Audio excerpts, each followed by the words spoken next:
First up, we're going to be checking out Weno's The Project Moon reading list. This is a comprehensive look at all of the various novels, movies, and games, apparently, that have played into the various aspects of Project Moon's work. So, Lobotomy Corporation, Library of Runia. I know there's a lot of people who get mad at me when I don't say it that way. And more who get mad when I do. As well as Limbus Company, and a few other novelizations and comics that I haven't actually read, but I know exist and sound awesome from what I've heard. We're going to be jumping into this. Right now, we're on the anomalies list, which is apparently way more comprehensive in the sense that I didn't even realize the anomalies were all based on types of literature and other inspirations. I thought they were just weird creations that they had someone who is kind of disturbing, we shouldn't ask questions about on staff, who just happened to come up with this stuff. This is slightly better. On the one hand, they don't have that person. On the other hand, it's everyone else to blame. We'll find out just how crazy it gets, and it's a Project Moon thing, so I'm just going to say right off the bat, not just spoilers, but if you have a weak stomach, yeah, you're too late. It's probably already got to you. You have no escape at this point. Sorry. Moving on. Scourged Girl is a reference to a short story named The Little Match Girl by Hans Christian Andersen about a poor girl trying to sell matches on a cold New Year's Eve. Yep. And in the story, she froze to death. Because Hans Christian Andersen, he thought he was writing happy stories. Yeah. I don't remember how her exploding counts into the story though. One sin and hundreds of good deeds is obviously a reference in Jesus when you look at the thorn crown and the cross. Yeah. And let's get the Bible mostly out of the way here. Again, this is mostly just a comprehensive overview, so don't expect too much detail, although he has gone into a few pieces already. Plague Doctor is akin to a messiah-like figure, best in employees, Messiah? while White Knight is pretty much Lucifer, according to... Really? Honestly, in-game files from the legacy version of... White Knight is referencing both Death Angel and Lucifer Legacy in the game. Oh, he was actually referenced as in the game files. Oh shit, I didn't realize that. So that's not just the gameplay itself, but actually the files you have to pull into. Or it could be Jesus with their 12 apostles deal, but then is one sin Adam? Because, you know, the original sin. One sin and hundreds of good deeds. To be willing to bear pain is half the atonement. Each deck can have only one card named one sin and 100 good deeds. Tap. Target creature gets +1/+1 and lifelink until end turn. If that creature is a heretic, destroy it and exile each creature on the battlefield named White Knight or Apostle. Honestly, a 1-drop that gives a 1/1 and lifelink on command? That's been power creeped out of being good, actually. Huh. Whatever. Another thing is that White Knight's ego weapon, Paradise Lost, is a reference to the poem of the same name by John Milton, which is a... Oh, God. Sorry, some of the older writers I have issues with. John Milton's not the worst, but also... a retelling of the story of Adam and Eve, so that fits. Yeah, the it's a direct Girl reference in Quartet name. is pretty much a direct Oh. Okay, I've seen her in some of the art for Limbus, or Lobotomy Corporation. I have not seen these characters, and... Deranged Magical Girl. Okay. reference to the Mahou Shoujo, or magical girl genre, of Japanese fantasy media, particularly of the depressing variety, popularized. So this isn't so much a literary reference as a direct call out to an entire genre. Oh, that's interesting. I actually didn't realize it was that broad. By Puella Magi Madoka Magica. Oh god, the colors are right. Each magical girl corresponds to a certain card suit. Queen of Hatred being hearts, Knight of Despair spades, King of Great diamonds, and Servant or Wrath clubs. Honestly, this one seems almost like a combination of both the shoujo and just the general aesthetic of cards, who are all kind of fucked up. Like, a lot of the cards, when you look at the art for them, the traditional art, the King of Hearts explicitly is stabbing himself in the head. A lot of them are actually kind of dark when you look at them. At least that's There's a how story I in them. interpret it. Oh, and also a Jester of Neo, being, well, the Jester card, and also the Fool card from the Major Arcana of Tarot cards. Of more trivial I keep forgetting note about Tarot. is that one of Queen of Hatred's attacks is called Arcana Slave, which is potentially a reference to an attack called Dragon Slave from a light novel Slayers by It was the light novel first? I mean, I knew he was going to say Slayers. I didn't realize it was a light novel. I know of it as an anime because This is one of the old animes where the voice acting, I saw the original ones eventually, and it was not good, but it was not bad either. But it's going so long that even I know this character is endemic. And yes, I do mean in the sense that they're everywhere and you're not getting rid of them, which is not a bad thing either. Hajime Kanzaka. King of Greed's design is pretty much based on portrait of Adele Block Bao. I'm not even going to try and say this guy. I've seen this style before. They've done some really screwed up pictures as well, but yeah, there's a direct reference to that. First, I'm not gonna redo this one. Yeah, Also called The Lady in Gold or The Woman in Gold by Gustav Klimt. The opening quote when you choose King of Greed during abnormality extraction is also a reference to a poem in Friedrich Nietzsche's Thus Spoke Zarathustra. Really? Called The Midnight Song. The quote reads, "Deep is the sorrow of the world, greed deeper still than agony. Sadness says, begone, pass away, but greed seeks eternity, seeks deep, deep eternity." So it's not even that individual characters have one inspiration. It's that they're pulling... Oh god, they're freaking pulling a Ulysses. Should probably explain what I just mentioned. The asshole who will not be named, who wrote Ulysses, although he's actually a really good writer, enjoys writing extremely intentionally complicated narratives that make reference on top of reference on top of reference on top of reference on top of reference, because he likes to fuck around with academics who pull out references. In the sense where he was actually quoted after he finished Ulysses. Yes, I know his choice, but I'm not going to mention the rest of his name because... Fuck James. I mean, I said his name anyways, damn it. Whatever. He was quoted to say, that'll give them something to work on. I'm paraphrasing because I can't get the Irish accent right to actually make the words sound half correct. Or the right words in general, but that's just me. Also, Sabag, you saw the first 2 seasons later recently and do more. It's been good. Honestly, yeah. It's like, it sounds like a lot of the voices who aren't the main characters have that early English dub effect if you're doing English. But overall, it's not bad, actually. It gets the emotion down. Not perfect, but not bad. This, though... So, yeah, it's every reference they could fit in all at once. Intentionally made to be as complicated as possible. Although I think in this case, it's more because they just like making references, as opposed to the guy who wrote Ulysses, who liked just driving people nuts. The Red Shoes is another Hans Christian Andersen reference. Oh. Wait, that was him? You know, it's an entirely fucked up story. Yeah, that makes sense. Well, and you fight them in game too. Not sure when. I just got them in the same dungeon. Name, a girl obsesses over a pair of shoes, who ends up under a curse where she has to dance as long as she wears the shoes. She ends up cutting her feet off, but the shoes still dance anyway with the feet in them. Ouch. I honestly did not know that was a Hans Christian Andersen story. The first time I experienced this, and this is going to be bad for me, it was through an SCP where that was the idea of, hey, you put it on, you're fucked. And then how it was also taken by Warhammer, which draws from everything because they have so many ideas they steal, where that was one of the demons. I didn't realize that Christian Andersen actually did this. Although, considering I literally just talked about how he thought he was writing happy stories, and they're all incredibly fucked up, I probably should have expected it. The lady facing the wall might be a reference to the legend of Orpheus and Eurydice, according to the name of her special ability in Legacy version. Oh? In the legend, during the escape from the underworld... Wait. What does he mean, Legacy version? Are there multiple versions of the game? Oh. Also, Ricardo mentioned... He actually has the name Ricardo, Big Brother of the Middle. You fight Pink Shoes in Limbus. Red Shoes is different. Oh.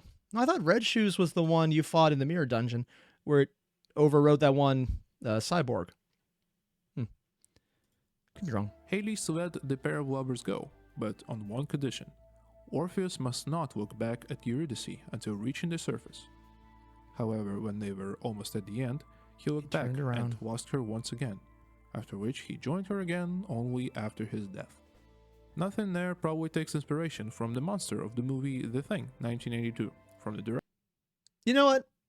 I wasn't sure what this guy is based on, but now that I've heard it, it kind of makes sense because it's just the, oh shit, what the fuck monster.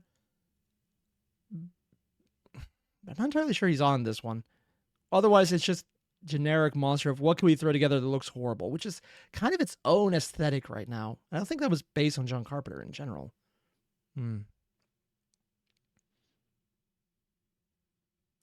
Valerian, fun fact about the Project Moon universe. The bad ending of Lobotomy Corporation fucks up about a quarter of the city, and the head dealt with it in a week. Wait. Valerian, are you implying that there's part of the city that was not already fucked up? Huh. That's weird. Director John Carpenter, in which an extraterrestrial creature tries to kill the characters by assimilating and completely replicating them. The Eagle weapon Mimicry bears resemblance to the Soul Edge weapon from the Soul Calibur series, as well as the Blade Arm from Prototype. Oh, I actually forgot all about Prototype. Like, not even that it'd be a reference, that the game itself. I always did, what was it called?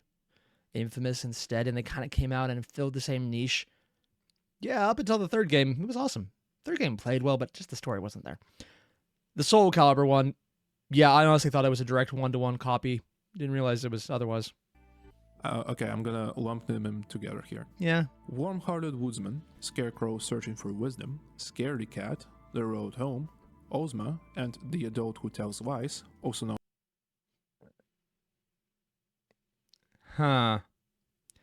I wonder which classical movie this could possibly be a reference to. Probably Little Orphan Annie. Known as False Throne, are based on characters from The Wonderful Wizard of Oz and its sequel, The Marvelous Land of Oz. I keep forgetting this is actually a very long-running book series. And I'm not even unaware of that. I know about that. I know it's gone on for a while. I know that the stories were very different from the movies. Never remember the books exist at all. It's actually kind of not even a thing, man. Particularly, Ozma is from the second book. Had to double check that since I didn't even know there was a sequel book and was confused when they have no. There's a lot more than a sequel, dude. It was a series. I don't actually know how many there were, but I know it was more than 2. Also, apparently the bad ending was turning people in a quarter of the city into abnormalities. Yep. Yeah. Popped up That would be as bad. one of the fights in Bruna. The more you know.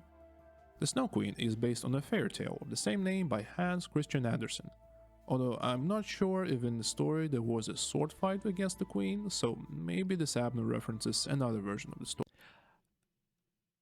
There is another option for this one. If it's not the Snow Queen from Hans Christian Andersen, it could be the Ice Queen from Chronicles of Narnia, who you do fight against explicitly, who was probably also based on Hans Christian Andersen's Snow Queen. So it's less that it's not based on this one, and it might be based on a derivation of... Derivation? I just realized that's a word I've only ever read and not actually said. I'm probably mispronouncing it. It's an offshoot of Hans Christian Andersen's, which was used in Narnia, and then that's more close to how an enemy would function. Story.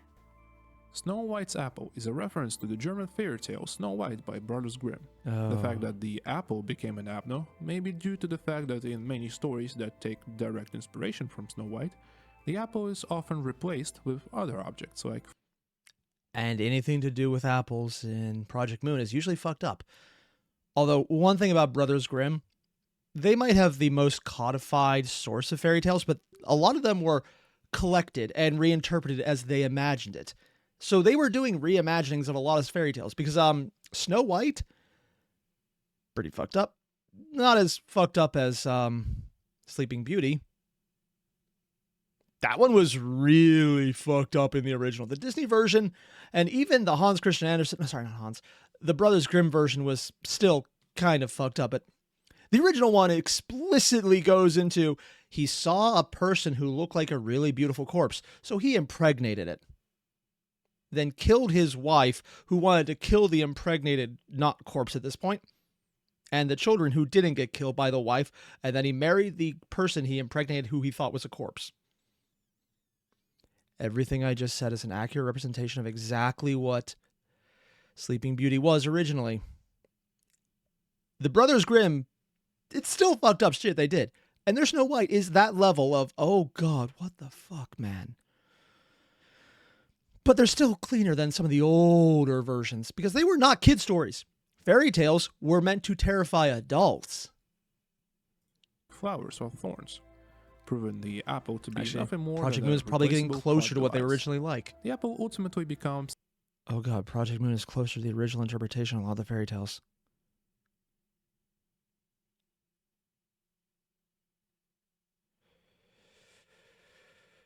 Okay, sure. And Valerian, you ask why were people like this? Mostly it was to give the morality lesson of do not the corpse or do not infidelity or just random moral stories of obvious things, because it was just, hey, this turns out bad. If you do it, don't do it. That's kind of a lot of what it was. a self-proclaimed princess, according to the Abnologue, so good for it, I guess. Beauty and the Beast is based on a fairy tale of the same name written by the French novelist Gabrielle Suzanne Barbeau de Villeneuve. Okay, I'm going to fully admit, I actually know almost nothing about what Beauty and the Beast was based on. I knew it was based on something, but that's literally the extent of my knowledge on this one, so I have no idea about this book. I hope that's correct. I'm going to say How that did right. they manage to come up with such a hideous design? I do It's not a beast, wish all right. to know.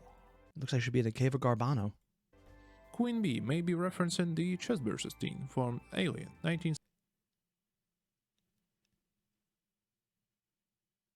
Well,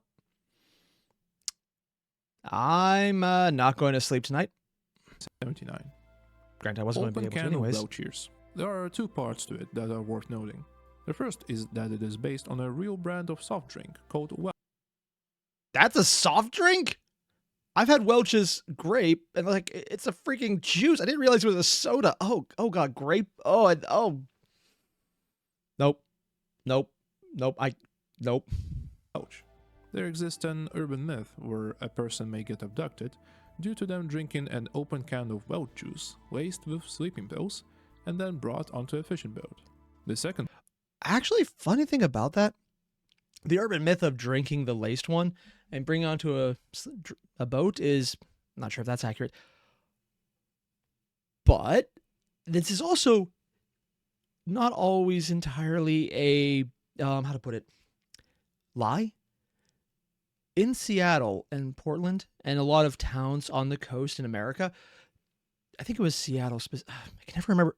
It was probably Seattle, where they have an underground city because they had to build the previous city over top the other one. Yeah, that is actually a thing that happened. You can even go visit it. There's entire museums down there and tours you can take. But also there's other cities that did that other than just Seattle. But in the saloons, there would be places where you would be essentially shanghaied. The reason I'm using this term is because this is where it originated from. You were kidnapped when drunk from bars when you were getting drinks, dropped in a hole, bagged, brought on a ship, and said, work or throw overboard. You were literally kidnapped and forced to work on boats.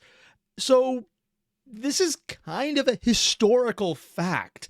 And this was not in like the ancient medieval times. I'm talking 18 and 1900, probably 1800s, maybe early 19s. I don't actually know how late that process went, but this did happen a lot. Now, it was beer and alcohol, not soda. And I don't know anything about soda being used later on, but the practice of it is historically relevant. Also, well before even the American side, it's not uncommon for people just to be liquored up and signed into something that they weren't aware they were signed into when they were agreeing to it, and then waking up when they're hungover is like, oh, I joined a fleet. Shit. Also, a lot of people joined armies too for a long time. second part is the Or current portrait time. of the abnormality is based on a 90s Korean ad for a coffee named Latte. The ad is eccentric, and the water luckily matches the boat motif. I'm going to be completely honest. If you had showed this to me without telling me it was an actual ad, I believe this would be in some kind of maybe 80s or 90s sci-fi. Like if someone told me this was in Fifth Element, I would believe them without a doubt. Imagine being kidnapped by these guys. Well, I won't mind it if I get a magical girl transformation as part of the employment benefits. What? Alraune What? is the name of a German novel by Hans Heinz Evers, which was based on a practice from Middle Ages. It was believed I have by no idea what this alchemists is. that mandrakes, or Alraune Oh. in German, were produced after the earth absorbs the sperm of hanged men, which was interpreted as the soil accepting their last strength. The resulting fruit and root were used as ingredients to increase fertility. I'm sorry, they did what with the what and the what? Okay, I knew about mandrakes because they've just kind of filtered into popular culture after Harry Potter made the famous, scenes of them in the first book. But I did not realize also Airier were used in a lot of fantasy games like Final Fantasy for other reasons. I did not realize how they were traditionally considered created, and okay. Wow. I'd make a joke about how that's a lot of hanged men who had a last moment. But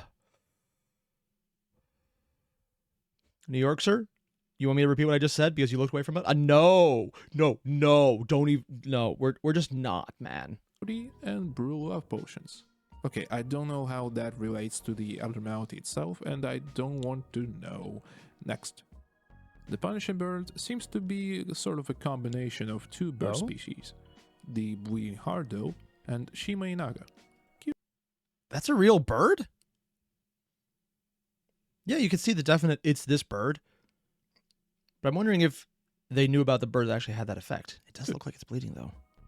Little Red Riding Hood and Big and Wilby Bad Wolf are, of course, based on the folk fairy tale Little Red Riding Hood. Yeah. In this case, I will cite the Brothers Grimm version.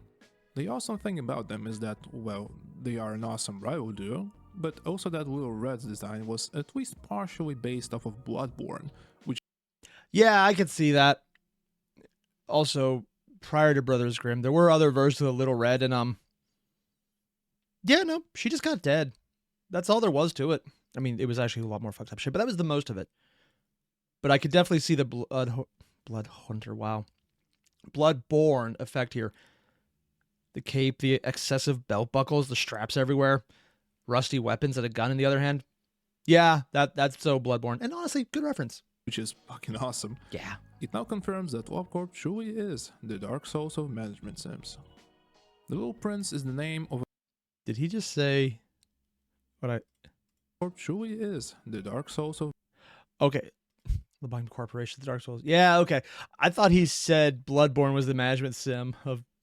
That would be way dumber. Management sims. The Little Prince is the name of a novella written by Antoine de Saint-Exupéry, which is also the name of the abnormality. The abnormality... Wait, it was an abnormality? Oh. See, I only know about the Little Prince because I never read the book, I never heard of the book. Because in Limbus Company, there's a character in a certain... This is kind of spoilers at this point. Whatever. There was a character who really had an interest in Sinclair, who I was told explicitly is all based on the Little Prince. No idea how that implied, because I've never read this. I didn't realize it was also named of an abnormality or referencing an abnormality, and now I'm wondering what the hell's going on with that. Walk mentions a certain employee bearing a birthmark on their forehead. Now, I doubt they foreshadowed the mark of Cain this early, but it is cool to find such a connection when... I mean, there's also the other guy who was... I'm just gonna throw it out there, but... The games are only 5 years apart. Wow, Really? I thought LoveCorp released much earlier. It's only from 2018? That's almost a decade ago. It's rounding up, but not by as much as I would like. Felt like an eternity to me. Damn. Letitia derives her name from the Roman goddess of happiness and gaiety. Really?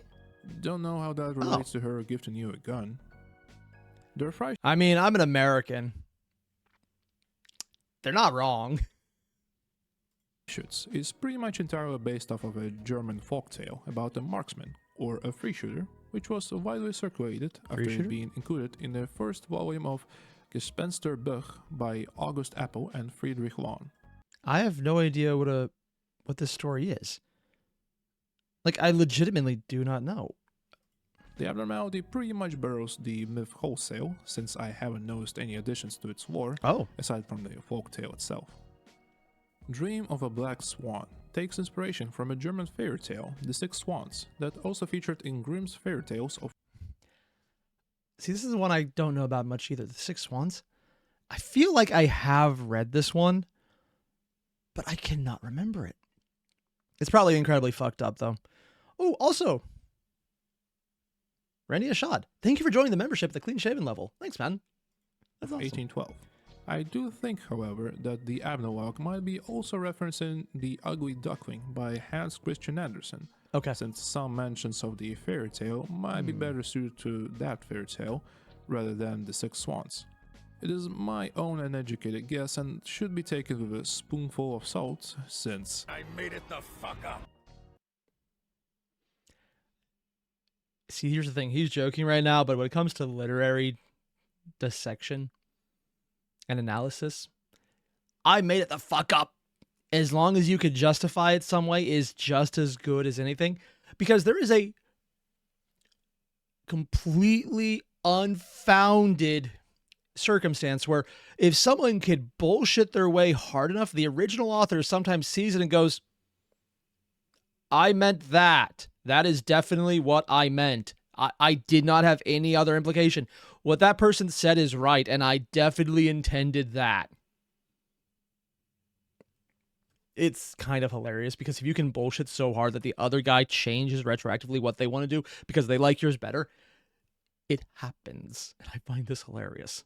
Mountain of Smiling Bodies bears some resemblance to No Face from Spirited Away. Oh, yeah, I see it. Basically, they are rampagey form. Yeah. And that stench most foul boss from Salt and Sanctuary. I'm never playing this game.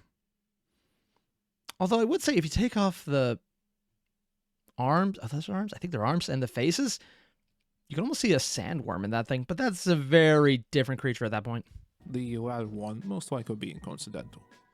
Giant tree sap might be based off of Yggdrasil, an enormous tree that connects the 9 worlds in Norse mythology. Because Yggdrasil eat the sap from the tree. Tree's game file in the English version of What? Warp is also named Yggdrasil. Oh. And it gives an ego gift that resembles elf ears. I guess I'd put... Maybe I haven't got that far then. The Poetic Edda. To be fair, you could draw a lot of things from Norse mythology and blame the Poetic Edda because it's one of 2 books that all of the entirety of anything about Norse anything was based on. Not a lot survived. We might eventually find more, but a lot of it's just based on people's reimaginings of the reimaginings of the reimaginings of the Poetic Edda or the other book that I can never seem to remember the name of. Dedicated to the Reno list. Why not? Also, I'm being told by Bill Larson Cypher in chat that Salt and Sanctuary is basically the Dark Souls of side-scrollers. No, I sucked at Dark Souls. I still bought all of them. And oddly enough, I almost beat the second one, except I accidentally walked off the edge after I beat the boss. I wasn't paying attention, backed up a bit to get a better view because I want to take a screenshot. Walked off the edge and then never got back to beating him again. Yeah. Gravity. Fairies are a common part of European folklore, being often depicted as either kind, whimsical, or mischievous. And that's only getting into the more current ones, like some of the older ones are less kind or mischievous and more pants-shittingly terrifying, depending on which ones you get into and what you consider a Fairy fairy. Festival in particular seems to be more on the side of top 10 fairy tale creatures that will brutally murder you. Okay, that's cute. And it'll murder you, so very good. High-pitched demonic screeching.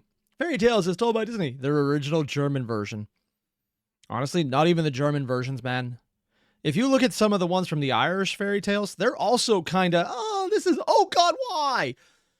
Although that really does depend on if you view the Tuatha De Danann as fairies, as elves, as supernatural, or gods, which I've heard all the interpretations of. I'm not Irish, so I've only ever heard of them through interpretations. And that is all very biased. However, a more concrete reference would come from a Wonderlap aberration named Titania, Oh, who is there. the Queen of Fairies in William Shakespeare's play A Midsummer Night's Dream, which also features her husband, Oberon, whom she seeks during her breach in a comic. Oh. Wait, she was a comic usage. Oh. I was not aware of that. I mean, I knew there were comics that I hadn't seen, so that kind of makes sense. Also, they have a French press. Those monsters. saying that because I've never been able to use it correctly, and I'm just a little salty because of that. I'm definitely not. Nope. Portrait of Another World could be a reference to Oscar Wilde's The Picture of Dorian Gray. I actually forgot all Today's shy about. look. Wait, Oscar Wilde? Really? He wrote that? Oh. Didn't feel like explaining this one, so here's a funny Germa instead. Who's Germa? I keep getting people telling me to look at this guy, and I don't know. I would say, though, the picture of Dorian Gray, for one who doesn't know, the entire shtick was he had a portrait of himself, and it aged instead of him. It's also why he's been brought into other places. Thing is, though, I would have sworn the portrait of Dorian Gray was based on something else, but I do not actually remember. To Oscar Wilde's The Picture of Dorian Gray. Today's Shy Look shares some aspects with Shy Guys from the Super Mario Bros. Series.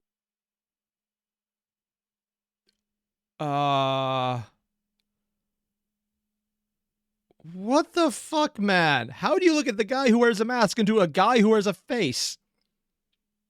You can see the blood coming from the eyes, and it's all smiling around. It's like, why? It's just the mask thing and the word shy, but there's a lot of other things you would go here before that. I think you're jumping on this one.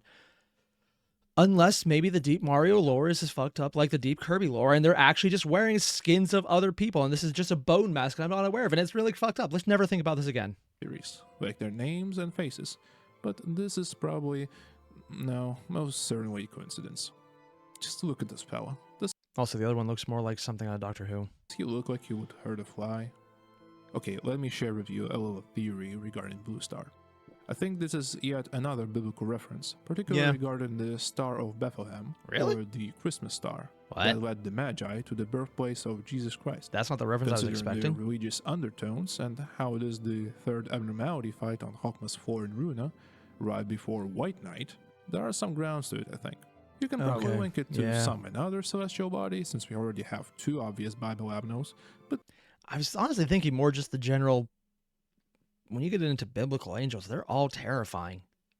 Still, it's something that thanks for dropping in, man. Same with Martin. Thanks, guys. Shadow Blazer and me. Is referencing Kim Ji-hoon's crippling gambling addiction and the inevitable conception of Limbus Company.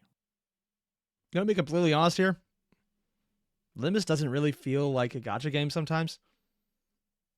I occasionally put money in for the battle pass, and that's kind of it. And I've gotten most of the characters I need for a very good team so far, and just been slowly collecting the others. It's actually really good, and it's weird that I only need to put like $10 in every couple months. It actually doesn't feel like a gacha game at all. As well as an equipment upgrade system in Dungeon Fighter Online, where wait, that's. I'll be honest, I saw ads for this. I always thought this was one of those, click on this, you definitely won't get infected with a virus. I didn't realize it was a real game. Enforcing a piece of gear would either result in an increase in its stats, a decrease, or complete destruction of the equipment piece. What? The Apno derived its name from an item called Kiri's Promise that would prevent the unfavorable outcomes of reinforcement. This system would go. Wait, it's a gacha, an online game where you could destroy your own shit by accident. Oh, hell no. On to be implemented in many Eastern online games, mainly MMORPGs. So, never mind. If it's an MMO, that makes more sense. If it's a character you buy, that's kind of fucked up. But if it's an MMO, you still have the options to grind a lot more, so it's not as bad. And Valerian the Judge is going, Limbus is a gacha that doesn't know how to gacha, and we love it for it. Yes, I would agree. And Bill, you mentioned Reggie is also a fan of Germany. Would recommend documentaries of him at Reach the Goal. I mean, if we reach the goal, yeah, but we're probably not today. So, I guess keep gambling, my dudes. Porcubus is alluding to drugs, or rather to opium poppies, which are used to produce opium. Wait, that's what that looks like? Really?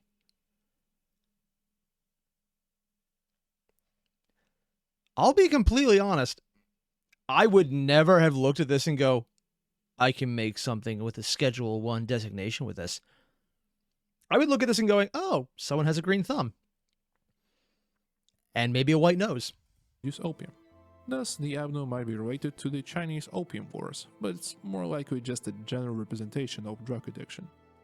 I mean, honestly, both work. Don't know enough about the lock to see if that matters, though. Its name is also probably a combination of porcupine and succubus, which What? is fitting, but I'm not Porcubus? sure if that references anything in particular.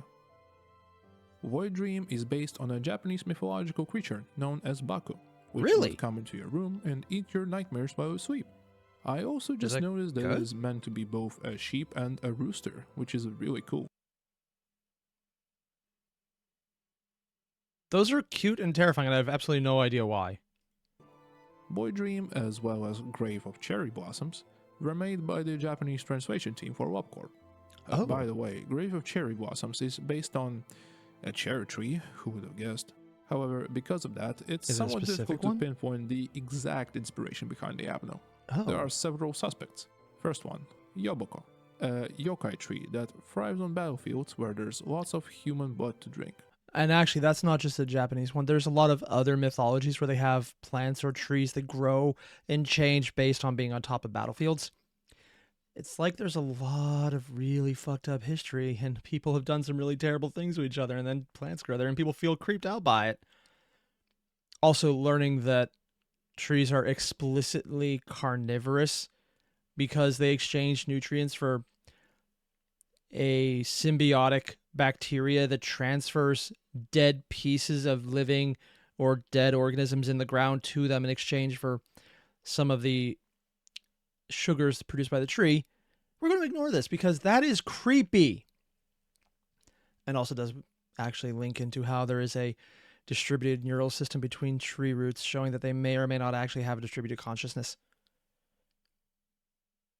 We're going to ignore this because that's all kind of within the last 10 to 15 years of documentation studying trees, and I get really creeped out when you start thinking about how some of the old stories of old growth forests being creepy may or may not be legitimately terrifying. Second suspect, Under the Cherry Trees by Motojiro Kaiji, who famously wrote, "There are dead bodies buried under the cherry trees," which is the reason given as to why I the guess cherry that makes sense. blossoms flower that beautifully. Third suspect, the Saigyo Ayakashi from Toku Project, which also lures. Oh my god, they possibly referenced Toho. I'm not sure if I'm going to believe any of this, but yeah. People to their deaths so that may consume. Also, Martin, you mentioned trees have a consciousness. Not so much a consciousness as we think of it. More of like a distributed brain, kind of like how an insect or some of the smaller animals would have. Very slow moving because it is signals being sent between roots, but it's not a brain like we think, more like a brain as in a fungus that knows there's something bad here, don't grow in this path. But it's distributed through multiple trees that weren't all part of it at once. It's weird, man. We're not entirely sure it works that way. Maybe the scientists looking up into it have, but since the last time I looked into it, that was not a certainty. It could have changed by now. Them. Fourth suspect, a reference to cherry blossoms being a motivation for Japanese pilots who engaged in, let's say, mutually assured destruction with the enemy. I'm picking the Toho option, since Toho is probably awesome. Also, Martin, so it could theoretically scream. Actually, that's not theoretical. There are vibrations put off that are done to warn other trees about that and other plants in general. So if you have the right sensing equipment, it's a thing. We can't hear it, but plants do scream when they're cut and injured. Although it's not like a scream of pain, it's more a warning response that makes other plants automatically respond in certain ways. In the same way that the sweet smell is actually meant to attract predators, so any herbivore eating them is attracting predators to eat the herbivore instead. 7 is my favorite one. Firebird is pretty much based on the Slavic analog of a Greek myth of the phoenix, Wait, which there was in the what? Eastern Slavic folktales. Oh, I didn't realize that was an analog. Oh, and there is considerable possibility that some of the Slavic myths were actually merged with Greek one due to cross-pollination of ideas, because prior to the Bronze Age collapse, there was international trade and travel, if I don't know how much. Went by the name of Jar Pizza, which almost literally translates to Firebird. This abnormality was contributed for the game by the Russian translation team. By the way, the Russian Project Moon Wiki is, weirdly enough, the most comprehensive out of all Really? of them, since I've been finding information in it that is not featured anywhere else. Oh, damn. Thanks to the extremely brain-rotted individuals that run things there. You've been a great help. And on that note, that's where I'm going to cut this one because, frankly, I could watch the entire thing in one go and love every second of it. But this is a very long video with a lot of dense information, and it does inspire me to just do one thing. When this is done, we need to do another one where we get into the more detailed videos on each individual inspiration because I've seen them out there and I need to check them out. This is a great intro to everything you need to be aware of, where I want to get into more details after this. But this is so freaking cool, man. And it's combining two things I like. A gacha game that doesn't fuck me over, because Limbus is awesome, and really fucked up storytelling drawing from a lot of weird shit that you can kind of have fun playing around with. I know, I have weird taste, who would have thought? So if you guys haven't already, there's a link below to the original video. Hit it up. Weno is doing a really fun job on this, and if you haven't checked it out or you want to finish the video before I get to it, go check it out. This guy's awesome. I'll see you guys in the next one. Adios.